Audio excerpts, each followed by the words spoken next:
Assalamualaikum warahmatullahi wabarakatuh. Baik, perkenalkan nama saya Rafiq Nurtinata.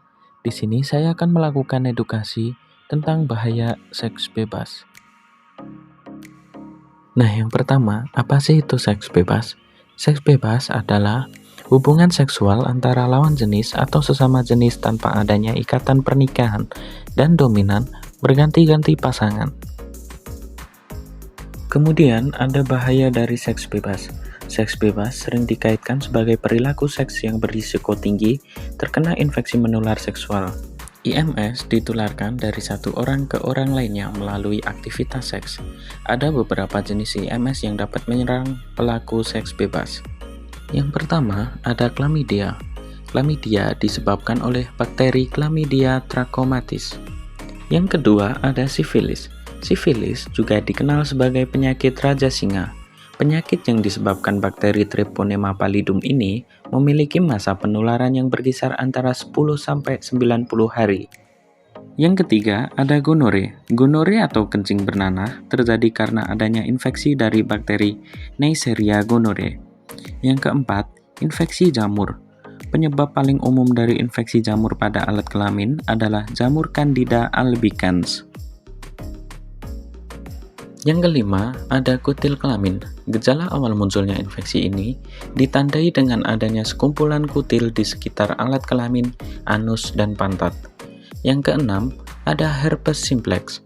Penyakit ini disebabkan oleh virus herpes simplex yang menyerang kulit, mukosa, dan saraf manusia. Yang ketujuh, ada hepatitis B. Hepatitis B disebabkan oleh infeksi virus hepatitis B. Virus ini menyebar melalui darah atau cairan tubuh lainnya dari orang yang terinfeksi. Yang kedelapan, ada kutu kelamin. Kutu kelamin ditularkan melalui kontak antara rambut kemaluan. Dibutuhkan waktu sekitar 1 minggu bagi telur kutu untuk menetas pada rambut kelamin, yang akan mengakibatkan gatal di sekitar area kelamin penderitanya. Yang kesembilan ada HIV atau AIDS. Penyakit ini terjadi akibat infeksi virus Human Immunodeficiency Virus yang merusak sistem kekebalan tubuh. HIV dapat ditularkan melalui kontak langsung antara lapisan kulit dalam atau aliran darah dengan cairan yang mengandung virus HIV. Kemudian, ada dampak seks bebas secara psikologis. Yang pertama, munculnya kekhawatiran akan kehamilan dan penyakit seksual yang merupakan sumber stres utama yang tidak dapat dihindarkan.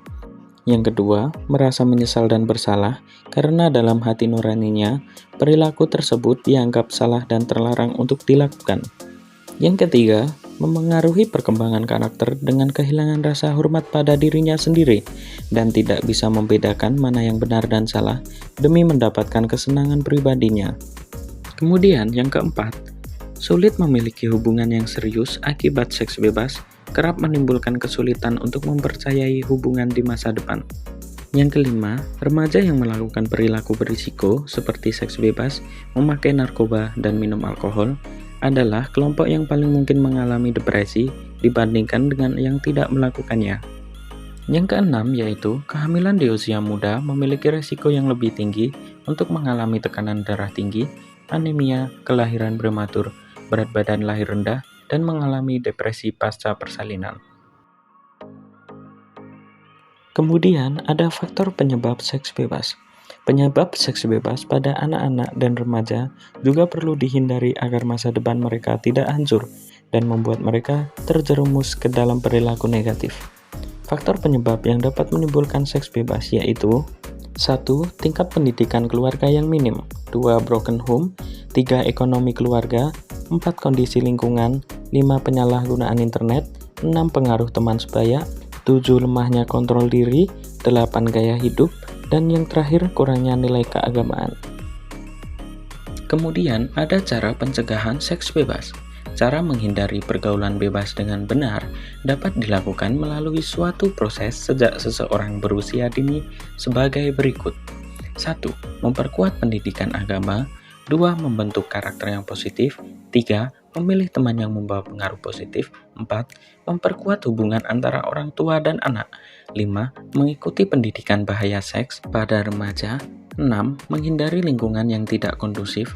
7. Mengisi waktu luang dengan hal yang positif. 8. memperluas pengetahuan tentang bahaya seks bebas. 9. Memperbaiki komunikasi dengan keluarga. 10. Taat kepada hukum. 11. Menerima diri sendiri. 12. Membatasi pergaulan. 13. Menetapkan tujuan hidup. 14. Menjaga tingkah laku. Dan yang terakhir, membatasi waktu di luar rumah. Nah, jadi kesimpulannya, seks bebas adalah tantangan serius yang perlu disikapi bersama. Orang tua, sekolah, dan masyarakat perlu bersinergi untuk menciptakan lingkungan yang mendukung perkembangan remaja secara positif. Mari bersama menjaga generasi muda dari dampak buruk seks bebas. Remaja cerdas tanpa seks bebas. Terima kasih kepada semuanya yang sudah menonton video edukasi dari saya. Semoga video saya bisa menjadi manfaat bagi kita semua. Kurang lebihnya saya mohon maaf. Wassalamualaikum warahmatullahi wabarakatuh.